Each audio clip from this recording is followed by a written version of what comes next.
So, అయితే మీరు మధ్యలో తమిళ్ కూడా ఎళ్లారు యాక్చువల్‌గా. తమిళ్‌లో ఆల్రెడీ విజయ్ గారితో కూడా చేశారు కదా! సో, తమిళ్‌లో తెలుగు ఇండస్ట్రీకి మీరు చూసిన డిఫరెన్స్ ఏంటి సార్? సినిమా మేకింగ్ ప్రాసెస్‌లో గాని, లేదంటే మార్కెట్స్‌లో గాని? ఇప్పుడు విజయ్ గారితో వర్క్ చేసినప్పుడు విజయ్ గారు చాలా స్ట్రెయిట్ ఫార్వర్డ్‌గా నంబర్ ఆఫ్ డేస్ నేను ఇన్నిలో సినిమా తీసుకోండి అనేది రూల్స్ పెట్టి ఇచ్చేశాడు. హ్మ్. అండ్ టైం హ్మ్. నువ్వు ఎప్పుడు మొదలు పెడుతున్నారు, ఎప్పుడు ఫినిష్ చేస్తున్నారు. ఆయన అదంతా ఒక system. 6 months, every month 20 days. హ్మ్. అంతే. నాది 120 days నువ్వు సినిమా తీసుకో. 4 మంత్స్. అది ప్రతి హీరో ఫాలో చేస్తే హ్మ్. ప్రొడ్యూసర్కి is a golden opportunity okay. ప్రొడ్యూసర్స్కి. హ్మ్. అట్లా హీరోలు 6 months ఒక సినిమా హ్మ్. ఎవ్రీ మంత్ 15 days 20 days ఇచ్చేసి నా 6 నెలల్లో మీవి ఇన్ని డేస్ మీరు ఏమన్నా ప్లాన్ చేసుకోండి అన్నప్పుడు అందరి మీద ఒక ప్రెషర్ ఉంటుంది. హ్మ్. డైరెక్టర్ మీద కూడా ప్రెషర్ ఉంటుంది, ప్రొడ్యూసర్ మీద ఉంటుంది, టెక్నీషియన్స్ మీద ఉంటుంది. ఫస్ట్ మంత్ 6 monthsలో సినిమా అయిపోద్ది, హ్మ్. చేయగలుగుతారు. ప్రీ ప్రొడక్షన్ ఎక్కువ చేసుకుంటారు. ఆ సిస్టమ్ మన దగ్గర పోయింది. హ్మ్. తెలుగులో ఇప్పుడు ఆ సిస్టమ్ మొత్తం కొలాప్స్లో ఉంది. సో మళ్ళీ నేను నెక్స్ట్ చేయబోయేటే ఐఎమ్ వర్కింగ్ రీవర్క్. రీవర్క్ నో చేస్తున్నారు దాని మీద. ఫస్ట్లో ఏం చేశాము, ఇప్పుడు ఎందుకు చేయలేకపోతే. హ్మ్. ఇప్పుడు హీరోల్ని కూడా కూర్చోబెట్టుకొని నేను చేయబోతున్న హీరోలతో ఐఎమ్ డిస్కసింగ్ దిస్. హ్మ్. నువ్వు 2 సినిమాలు ఇప్పుడు విజయ్ దేవరకొండ 2 సినిమాలు చేయాలని ఫిక్స్ అయ్యాడు నెక్స్ట్ హ్మ్. మైత్రి వాళ్ళతో మాతో. హ్మ్. నేను విజయ్తో క్లియర్గా చెప్పాను, నువ్వు 2 చేసినా డివైడ్ చేసివు. హ్మ్. మైత్రి వాళ్ళకి 20 days ఇవ్వు, నాకు 20 days ఇవ్వు. హ్మ్. మేము ప్లాన్ చేసుకుంటాం. హ్మ్. తర్వాత రిలీజ్ అనేది హీరోగా నువ్వు. బట్ వర్కింగ్ డేస్ నాకు పెంచుకోవాల్సిన అవసరం లేదు. హ్మ్. నాకు 5 బంచులు 100 days ఇచ్చేయి, హ్మ్. 5 bunches యెస్ సార్. అయిపోయింది కదా. నాకు హ్మ్. 5 నెలల బదులు 8 నెలల్లో నా సినిమా అయిపోద్ది. అవును. అక్కడి నుంచి పోస్ట్ ప్రొడక్షన్ చేసుకుంటాం. రిలీజ్ అనేది హీరో ఇష్టం. యెస్. నువ్వు మైత్రి ముందు చేయాలనుకున్నా మైత్రి చేసుకో. హ్మ్. లేదు సార్ మీది రెడీ ఉంటే మీరు చేయాలంటే నాకు ఇచ్చే. Hero you take call, Yes. Not production houses. Hmm. విజయ్కి నేను చెప్పేది హ్మ్. హీరో ఏది ఉంటుంది హ్మ్. అలా చేయగలిగినప్పుడు ఫాస్ట్గా అవుతాయి. ఇప్పుడు విజయ్ టార్గెట్ పెట్టుకున్నాడు, మార్చి లోపల విజయ్ దేవరకొండ ఈ 2 సినిమాలు ఫినిష్ చేయాలి. అంతే మార్చరు. హ్మ్. మార్చి లోపల ఇట్స్ గుడ్. హ్మ్. నేను విజయ్తో అదే డిస్కస్ చేశాను. హ్మ్. ఇప్పుడు నితిన్తో నేను ఎల్లమ్మ చేస్తే కూడా అదే చెప్పాను. హ్మ్. నితిన్ నాకు అలా వద్దు, 5 నెలల హ్మ్. ఎవ్రీ మంత్ 20 days నాకు ఇచ్చేసి 5 monthsలో నా సినిమా ఫినిష్ అవ్వాలి. హ్మ్. 6th month 7th month నేను పోస్ట్ ప్రొడక్షన్ టైం పెట్టుకుంటాను. యెస్. యెస్. ప్లానింగే దెబ్బతినింది. హ్మ్. Same time OTT. హ్మ్. ఇప్పుడు ఓటీటీకి మేము అమ్మినప్పుడు వాళ్ళు చెప్పిన స్లాట్లో మేము సినిమాలు రిలీజ్ చేయాల్సి వస్తుంది. హ్మ్. సో మొత్తం మారిపోయింది సిస్టమ్. మ్మ్. సిస్టంలోకి తెచ్చుకోవాలి. 4 ఏళ్ళు, 5 ఏళ్ళు ఒక్కొక్క సినిమా చేస్తే మీరు ప్రొడక్షన్ పెట్టే కాస్ట్‌లో సగం పైనే కట్టుకోవాల్సి వస్తుంది. వేస్టేజ్ వేస్టేజ్ ఎన్ని రూపాయలు. ఇంట్రెస్ట్‌లు కట్టుకో. నాట్ ఓన్లీ ఇంట్రెస్ట్, అందరికి శాలరీస్ ఇవ్వాలిగా. హ్మ్.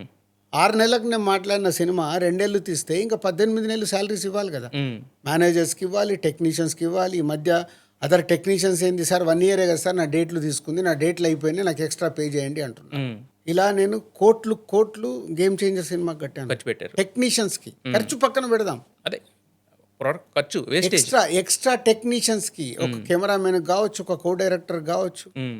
ఇంకొక టెక్నీషియన్కి కావచ్చు, హ్మ్. వాళ్ళకి మాట్లాడిన దానికంటే డబుల్ రెమ్యునరేషన్స్ పే చేశా. హ్మ్. ఎవరు తిన్నది ఇది? హ్మ్. ప్రాజెక్టుకి యూజ్ అవ్వలే, ప్రొడ్యూసర్‌కి స్క్రీన్ బర్డెన్. మీదకి రాలే. అవును. సో సిస్టంలోనే మొత్తం చెడిపోయి ఉన్నాం. హ్మ్. సిస్టమ్ని కరెక్ట్ చేసుకోవాలి. హ్మ్. దానికి ఫస్ట్ యెస్. హీరోలే నిర్ణయం తీసుకోవాలి. నీ సినిమా నీ కథ ఇది, నీకు 6 నెలలు కావాలా, 7 నెలలు కావాలా, 8 నెలలు కావాలా, హీరో లాక్ చేసినప్పుడు ఆటోమేటిక్ డైరెక్టర్ పనిచేస్తాడు.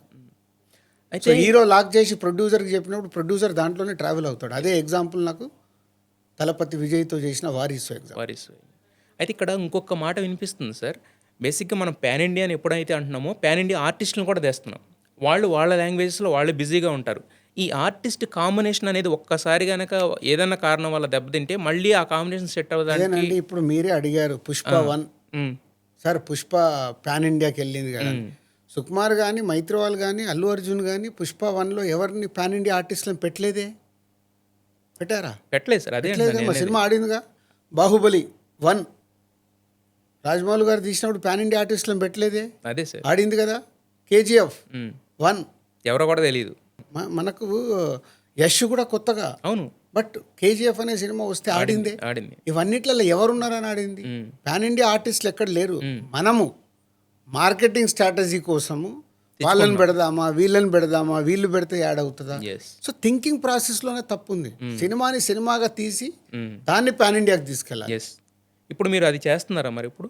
చేయబోయేది అదే ప్లాన్లో. నెక్స్ట్ అంటే పాన్ ఇండియా ఆర్టిస్టులు ఎవరో రారు మంది అండ్ ఉండరు మీ కథ కావాలని తీసుకొచ్చి తీసుకుంటే. పెట్టుకొని సినిమాని డిలే చేసుకోవాల్సిన అవసరం లేదు. యెస్. సినిమాని డిలే చేయకూడదు. నా ఫార్ములా ఏంటి, 6 నెలల్లో సినిమా అయిపోవాలి, 8వ నెలలో సినిమా రిలీజ్ అవ్వాలి.